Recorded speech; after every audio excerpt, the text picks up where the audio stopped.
سيصلى نارا ذات لهب، سین کو صفیر کی آواز سے جلدی پڑھیں گے، تیز سیٹی کی آواز ہوگی۔ یصلا میں صاد پر پڑھا جائے گا، اس میں بھی صفیر کی آواز ہے نسبتاً کم۔ لام کو باریک پڑھیں گے، 2 حرکات لمبا کریں گے۔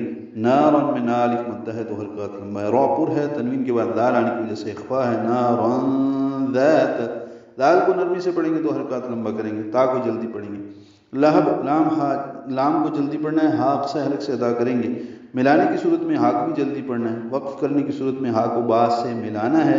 ذات لہب، ہا کو با سے ملائیں گے، قلقلہ ہو جائے گا۔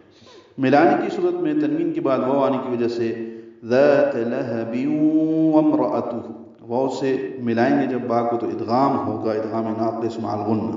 ہم نے وقف کیا، قلقلہ کر دیا۔ وہ عن قریب سخت شعلوں والی آگ میں جائے گا۔ وامرأتہ، و اور امراتو ہے، واو کو میم سے ملائیں گے کیونکہ امرا کا حمزہ عارضی ہوتا ہے۔ امراتو وامراتو بن جائے گا، واو میم سے ملے گا، میم ساکن پہ اظہار، را پر حمزہ کو جلدی پڑھیں گے، تا کو ہا سے ملا دیں گے، ہا ساکن ہو جائے گا، وقفاً اس میں ہمس ہوگا۔ ملانے کی صورت میں وامراتو ہو الٹا پیش ہے، 2 حرکات لمبا کریں گے، اقصی حلق سے ہا ادا ہوگا۔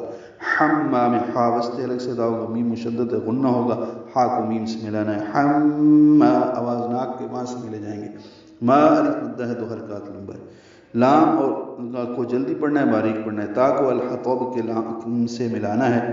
حمالۃ الحطب، تا لام باریک ہے، لام ساکن پہ اظہار، اظہار حلقی، ہا وسط حلق سے ادا ہوگا، تو پر پڑھیں گے اور با سے ملائیں گے، با ساکن پہ قلقلہ ہوگا۔ حمالۃ الحطب، اور اس کی جورو بھی، لکڑیاں ڈھونے والی، یعنی لگائی بجھائی کرنے والی۔